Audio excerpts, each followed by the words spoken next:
Dios les bendiga, mis hermanos. Estamos contentos por esta nueva oportunidad que el Señor nos da de reunirnos, ¿verdad? Y de entender lo que significa mirad cuán bueno y cuán delicioso es habitar los hermanos juntos en armonía. Maravilloso, maravilloso. Damos gracias al Señor por la iniciativa de nuestros hermanos, hermano pastor, hermanos diáconos, por este programa de estudio bíblico. Es muy maravilloso y es importante porque allí es lo que, o allí llegamos a obedecer lo que el Señor dijo a los cristianos de Berea, que está ya citado en Juan 5:39, que dice: escudriñad las escrituras, porque a vosotros os parece que en ellas tenéis la vida eterna, y ellas son las que dan testimonio de mí, dijo el Señor. Cuando nosotros aprendemos y nos inclinamos y nos motivamos a estudiar las escrituras, a leer las escrituras, de allí sacamos grandes bendiciones, gran provecho, porque él también allí, citando la palabra, a Satanás le dijo: escrito está, no solo de pan vivirá el hombre, sino de toda palabra que sale de la boca de Dios. Así que, hermanos, en esta noche quiero aprovechar estos minutos entonces para hablar sobre el tema la mano de Dios o el brazo de Dios manifestado. Y lo encontramos allí en Isaías capítulo 53, el verso número 1. Isaías 53, verso 1, el profeta mesiánico, que fue exactamente Isaías. Él se identifica como el profeta mesiánico, hablando del Mesías. Y entonces este capítulo abre con una pregunta muy importante y dice: ¿quién ha creído a nuestro anuncio? ¿Y sobre quién se ha manifestado el brazo de Jehová? Subirá cual renuevo, dice el verso 2, delante de él, y como raíz de tierra seca, no hay parecer en él, ni hermosura le veremos, más inatractivo para que le deseemos. Amén. Siéntese, mis hermanos. El brazo de Dios, el brazo o la mano de Dios, porque lógico, sabemos que todo brazo pues tiene una mano. Amén. Y hay esa pregunta: ¿sobre quién se ha manifestado el brazo de Jehová? Brazo es sinónimo de poder, de oportunidad para ocuparnos o dedicarnos o apegarnos a ello. Entonces, por eso podemos decir también que al manifestarse el brazo, o a Dios manifestar su brazo, está dando a entender o la oportunidad de que alguien pueda creer a ese anuncio. Pero la pregunta es: ¿quién ha creído a nuestro anuncio? ¿Y sobre quién se ha manifestado el brazo de Jehová? Todos recordamos, hermanos, aquel día cuando Israel salió de Egipto. Moisés canta un himno prácticamente en Éxodo capítulo 15. Allí está aquella parte tan importante del cántico de Moisés, cuando él dice: tu diestra ha sido magnificada en poder O sea, con el poder del brazo, el poder manifestado de Dios fue quien hizo que el pueblo saliera en libertad. Y desde allí, mis hermanos, hemos entendido o nos hemos enfatizado en que el Señor siempre ha querido un pueblo que le adore, un pueblo que le sirva, un pueblo que le ame, un pueblo que pueda compartir con otros también esa grandeza del poder de Dios, que hable de ese poder manifestado. Eso fue exactamente durante el tiempo del Antiguo Testamento. Dios estuvo con su brazo extendido, dice la Biblia, a una nación, aunque rebelde y contumaz, pero dice que todo el día estuvo su brazo extendido a ese pueblo. Pero él venía preparando algo tan importante, algo maravilloso, que podía también manifestar ese brazo o ese anuncio a otro pueblo que no era el pueblo de Dios.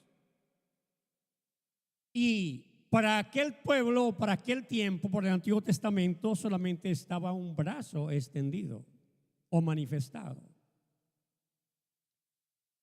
Pero llegó el momento, hermanos, en que Dios extendió el otro brazo.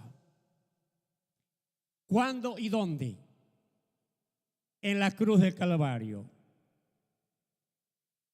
Para aquel tiempo, para aquel momento, solamente estaba extendido, dije, un brazo. Pero en la cruz del Calvario, Él extendió los dos brazos. No fue que lo clavaron porque sí, no, es que el plan de Dios estaba en establecer o dar a conocer, y esa era la profecía de Isaías. ¿Quién ha creído a nuestro anuncio? ¿Y sobre quién se ha manifestado el brazo de Jehová? Ya que este pueblo, pues, aunque tenía el poder de Dios, lo veían, lo experimentaban, lo sentían. Ellos eran guiados por el poder, o sea, por el brazo de Jehová. Pero había un anuncio más importante para otro pueblo, aleluya, para todo el mundo. Y era para rescatar, hermanos, la potestad que se había perdido, la cual el Señor dijo a sus discípulos. Allá en Mateo 28:18, el Señor dijo: toda potestad me es dada en el cielo y en la tierra. ¿Cuál potestad? Sería la pregunta. Y muchos se han enredado en esta expresión porque siempre andan preguntándose a quién le dio la potestad de la cual menciona el Señor allí. Toda potestad me es dada. Pero si no examinamos bien, si no indagamos, si no escudriñamos las escrituras, pues quedamos en lo mismo. Quedamos como el oro. Estaba dando un taller allí en la iglesia últimamente, donde estaba como pastor, y estuve hablando sobre esto, que nosotros los creyentes, el pueblo de Dios, la iglesia del Señor, no debemos ser loros, en el sentido de que el oro repite lo que ha aprendido y lo que oye. Siempre, todo el tiempo, eso es lo que repite. Y no tiene una conversación directa o espontánea. Él repite lo que ha aprendido.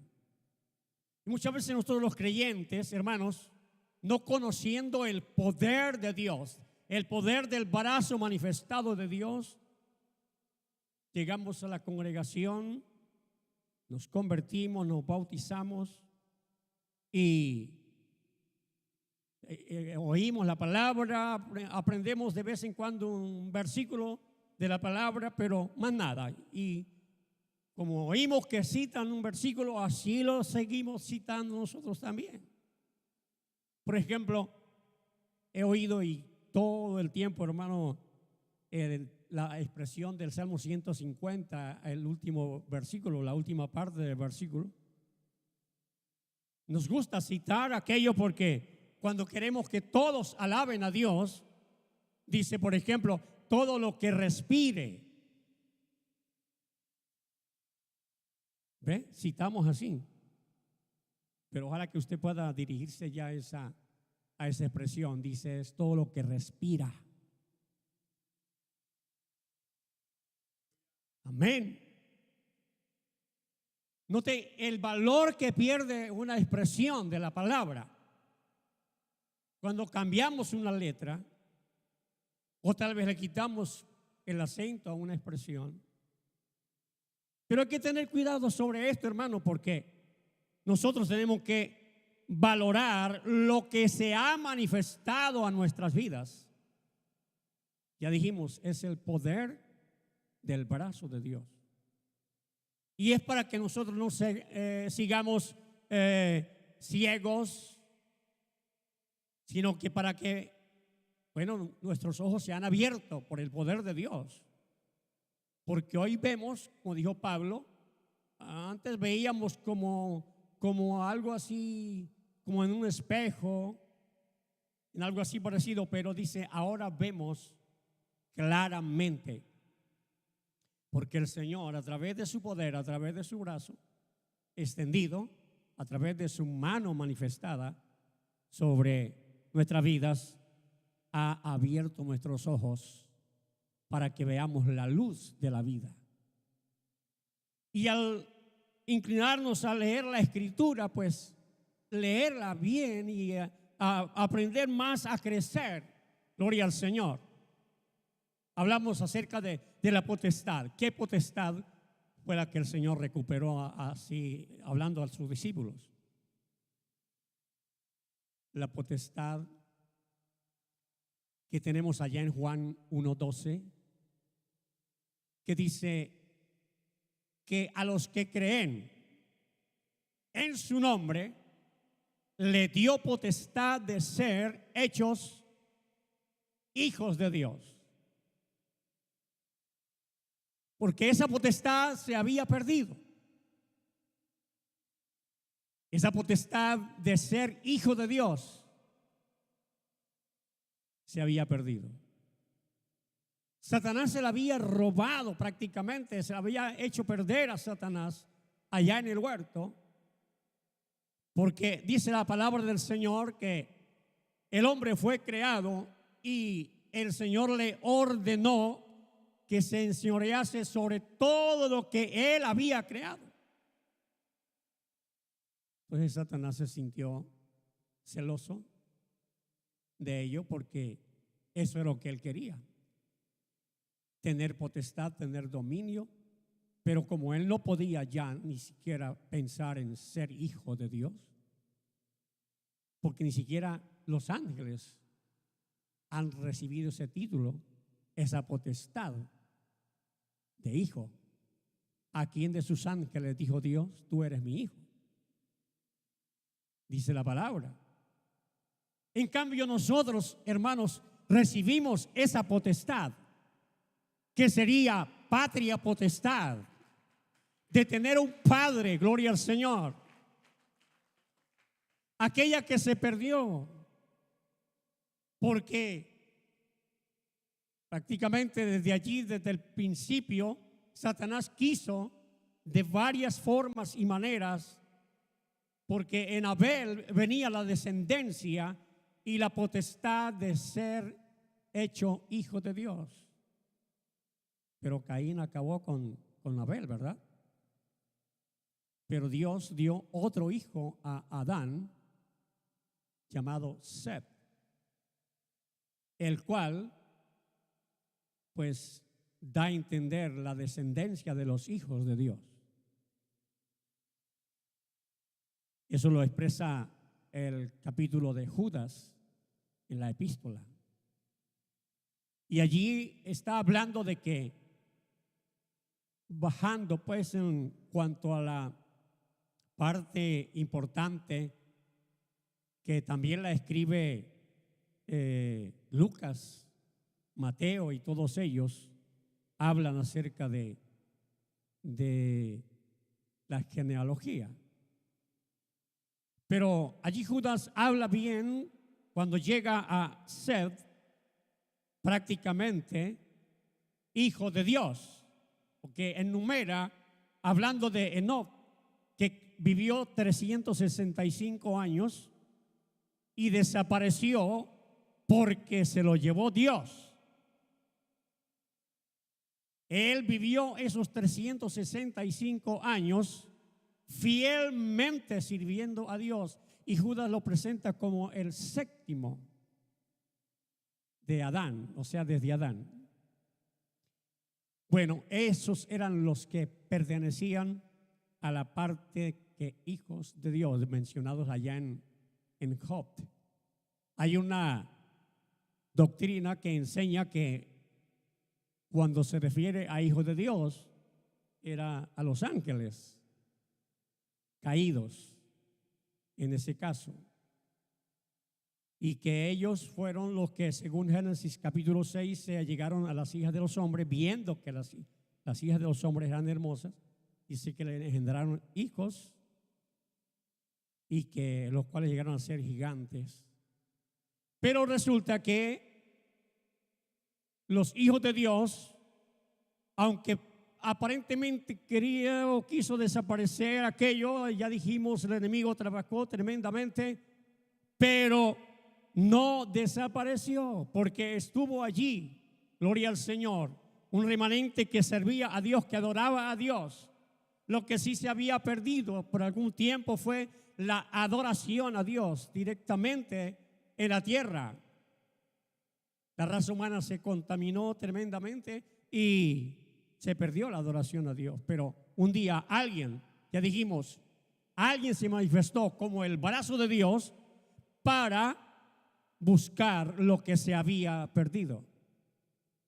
Y en esa búsqueda consiguió a los primeros discípulos, en ese caso, y a ellos fue que les dijo claramente que habían tenido el derecho, por haber creído en y a su nombre, aleluya, habían recibido la potestad de ser hechos hijos de Dios. ¿Cuándo recibimos la potestad de ser hechos hijos de Dios? El día del bautismo, hermano. Hay muchas personas que no le dan tanto valor al bautismo. Pero el día que nos bautizamos en el nombre del Señor Jesucristo, es allí donde recibimos la potestad, la cual estaba perdida. Pero el Señor, el día que usted se bautiza, Él dice: este es mi Hijo amado. ¿Sabía usted eso? Ese día usted recibe la potestad de ser hecho. Y luego el versículo 13 de Juan 1 dice que los cuales no son engendrados de carne, ni de sangre, ni de voluntad de varón, sino de Dios. Note bien, allí está el poder, el brazo de Dios manifestándose, engendrando un hijo más. Por eso usted tiene que darle valor al bautismo y tiene que ser agradecido. Tenemos que ser agradecidos con nuestro Dios por habernos concedido esa bendición, aleluya, de conocer el nombre maravilloso, de haber recibido esa revelación. Y como iglesia, hermanos, entonces tenemos que entender por qué fue fundada la iglesia. ¿Para qué fue fundada la iglesia? Para atraer más, para rescatar más personas que no están inscritos en el libro de la vida, que no están inscritos allí como hijos. El escritor del libro de los Hebreos claramente nos dice que ¿qué hijo es aquel a quien el padre no disciplina? Muchas veces nosotros no entendemos cuando pasamos por algunos momentos un poco fuertes en nuestra vida, tal vez física o espiritual, pero es que de repente nuestro Padre no quiere que seamos adoptados o injertados. No, Él quiere que seamos hijos legítimos, que Él nos dio el apellido, prácticamente podemos decir. Nos dio el apellido, nos reconoció como hijos e hijas. Y a ellos aconseja a través de uno de los escritores de las epístolas, dice: salid, pueblo mío, en medio de ellos, y yo os recibiré, y yo seré a vosotros por padre, y vosotros me seréis por hijos e hijas, dice el Señor. Salid, usted es hijo de Dios. Hermana, usted es hija de Dios. Todos somos ahora ya hijos de Dios. Aún no se ha manifestado lo que hemos de ser, pero sabemos que ahora somos hijos de Dios. Y sabemos que cuando Él se manifieste, le veremos tal como Él es. Aleluya.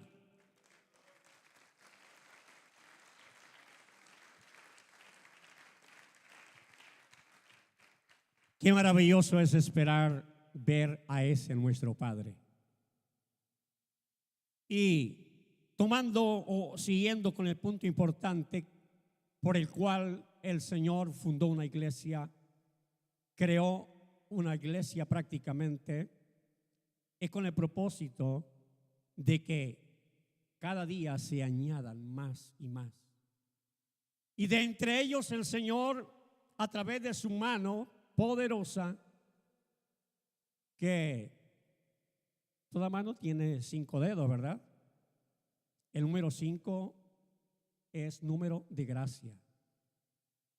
El orden numérico bíblico, número de gracia. En otras palabras, al manifestar Dios su brazo, su mano extendida, pues, manifestó su gracia.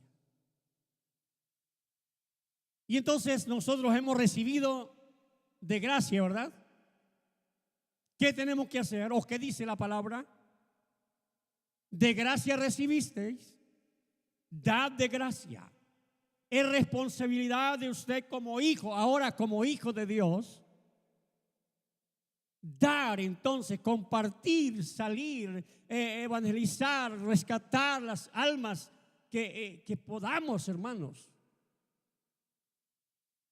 Valorar, hermanos, esa potestad de haber sido llamados hijos de Dios, y con el propósito de que podamos salir. Entre esa manifestación de la gracia está enfocada a los 5 ministerios que el Señor, o por los cuales el Señor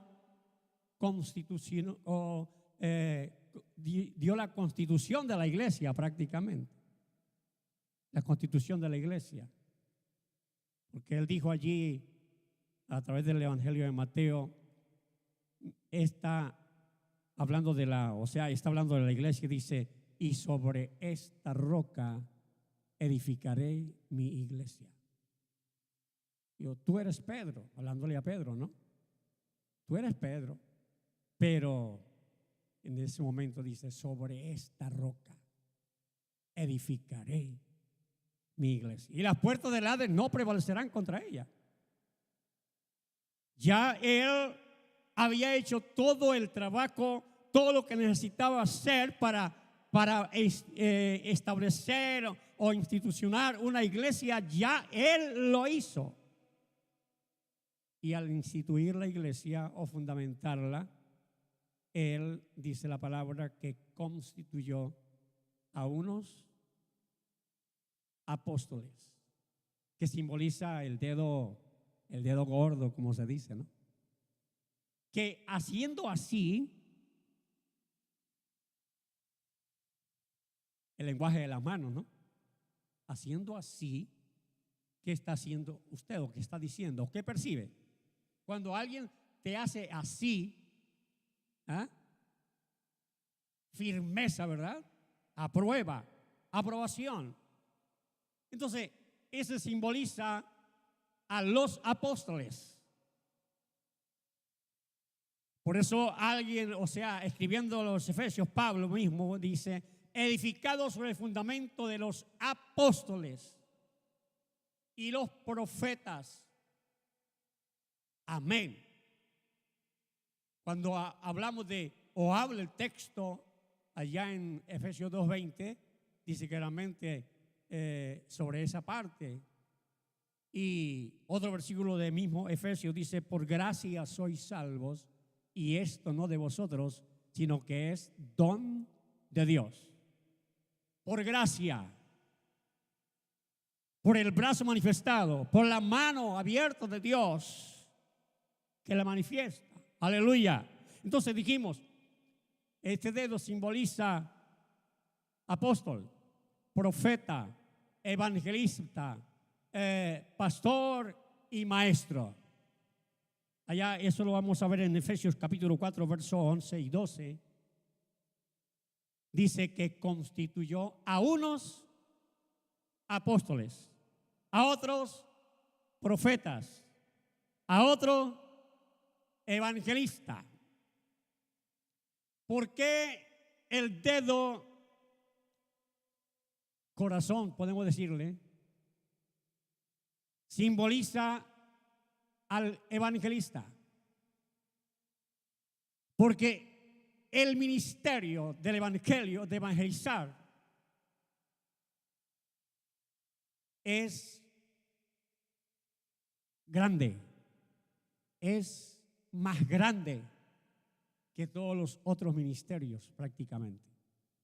Si usted se convierte en un evangelista, hermanos, pues es porque el evangelio fue ordenado a que se predicase en todo el mundo y que todo el que crea vendrá a ser salvo. Note bien, entonces la responsabilidad que tenemos como iglesia o como hijos es ocuparnos del evangelismo. ¿Sí? Todos. El Señor está muy deseoso de que todos dejemos el nivel de oyentes, de creyentes y que pasemos a ser discípulos. Una vez preparados como discípulos, que aparentemente aprendemos o vemos que el Señor preparó a sus discípulos por un espacio de 3 años o tal vez menos. Bueno, dejémoslo ahí por 3 años, vamos a decir. TCU en teología, técnico superior. 3 años. El Señor nos los mandó antes de prepararlos. Porque al principio, ya dijimos, empezaron como oyentes, luego como creyentes. Oye bien, que es el nivel de la persona. Pero Él no quiere que se queden simplemente como creyentes. Tampoco quiere que se quede como oidor solamente, como oyente. A través de Santiago creo que es que aprendemos a que debemos ser oidores y hacedores, oyentes y hacedores de la palabra. Hacedores. ¿Y cómo es que nos convertimos en hacedores de la palabra? Primero, vivimos lo que predicamos. Vivimos lo que hemos creído. Ese anuncio al cual hemos creído, lo vivimos. y pasamos a integrar el linaje que el Señor quiso tener. Allí mismo en el capítulo de Isaías, capítulo 53, creo que es el verso 13, dice: verá linaje y quedará satisfecho.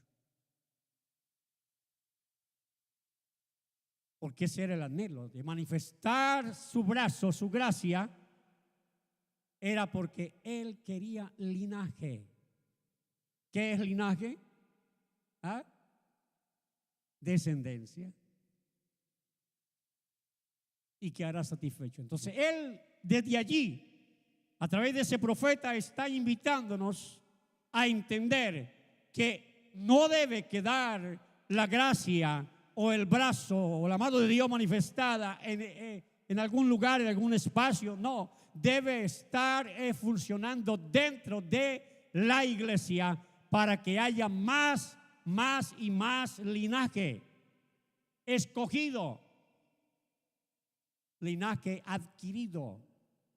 Santiago dice claramente que nosotros hemos llegado a ser linaje escogido, real sacerdocio, nación santa, pueblo adquirido por Dios, para que anunciéis las virtudes de aquel que os llamó de las tinieblas a su luz admirable. Mira bien, ¿de dónde usted ha venido? ¿De dónde nosotros hemos venido? Hemos venido de las tinieblas a su luz admirable. Pero no para que nos quedemos allí de brazos cruzados y quietos aquí solamente congregándonos de la casa a la iglesia, la iglesia a la casa, la casa a la iglesia y la iglesia a la casa.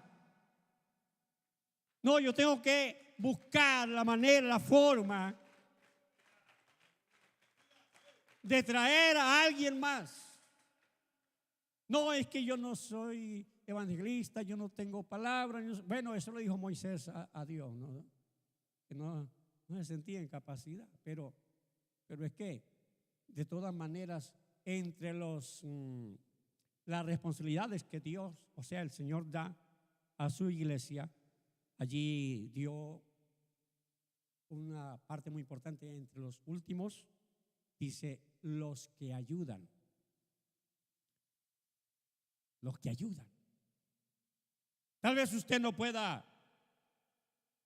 no tenga palabras para dirigirse a una persona, para hablarle, pero eso sucede cuando usted no le da valor a lo que en ti hay, a lo que ha recibido. Tiene que entender, nosotros hemos recibido el poder de Dios. Recuerda que no nos ha dado Dios espíritu de cobardía, sino ¿de qué? De poder, de amor y de dominio propio. Si yo trato de investigar e indagar qué significa eso para mí, note bien, el Señor no escatimó el darnos a nosotros de su poder, porque Él supo o sabe que lo necesitamos. Entonces, mi hermano, es importante que usted pueda valorar el por qué y para qué debe preocuparse por otra persona, por otra alma. Recuerde que las almas, ok, son de Dios, pero hay almas que rescatar, hay almas que traer para que aprendan, para que entiendan lo maravilloso que es ser hijo de Dios. Hijo de Dios.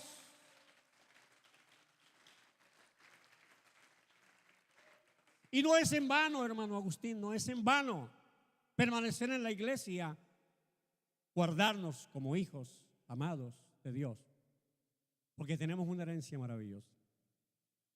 Una herencia. ¿Sabe que siempre los padres trabajan para dejar una herencia a sus hijos?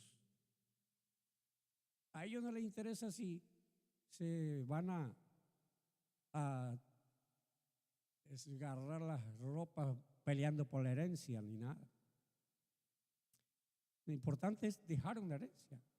Claro, algunos han tomado la medida o la forma de que antes de morir hacen un testamento o donan su herencia, su patrimonio a alguna fundación o cualquier cosa para evitar eso de que sus hijos se vayan a pelear por la herencia.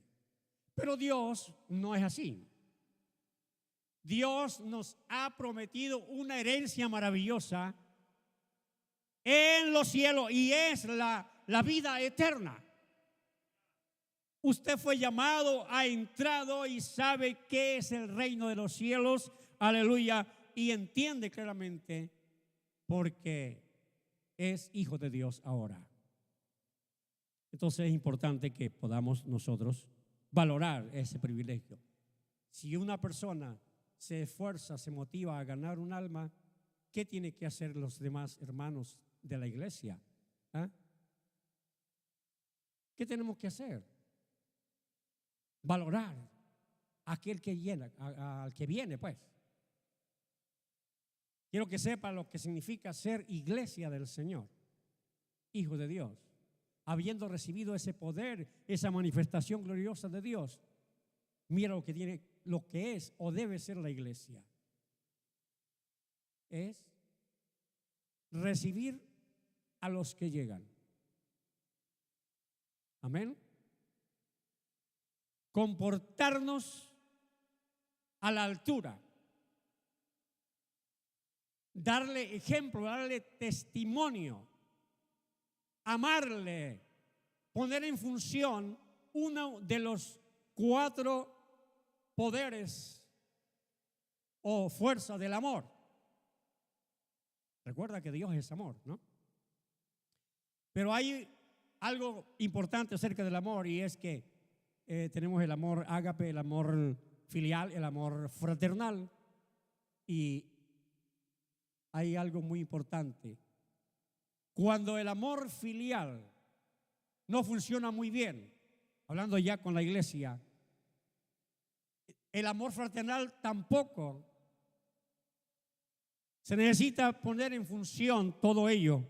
Y cuando ponemos en función o sabemos la importancia del amor fraternal, es donde valoramos, referente al tema que nuestro hermano estuvo predicando el domingo, unos a otros nos amamos, nos valoramos, nos ayudamos y nos levantamos en caso de que alguien haya caído, le ayudamos a levantar, gloria al Señor. Es allí donde funciona el amor fraternal, que es el amor de hermanos, el amor de hermanos. Aleluya. Debemos mostrar ese amor, porque ya saben, mi hermano, el que no ama no ha conocido a Dios. Es necesario que usted sepa, que sepamos si en verdad hemos conocido a Dios. Si lo conocemos, gloria a Dios. Había esa palabra, esa profecía en aquel tiempo: no preguntarán, ¿conoces tú a Dios? Porque hoy le conocemos, y si le conocemos a Él, entonces debemos mostrar ese amor fraternal para con el que está llegando. Recibir, valorar el que está llegando. Buscar al que se ha ido. Buscar al que se ha ido. Y cuidar de los que quedamos. De los que quedan, pues. Son 4 funciones muy importantes. Eso es, y para eso es la iglesia del Señor. Póngase en pie.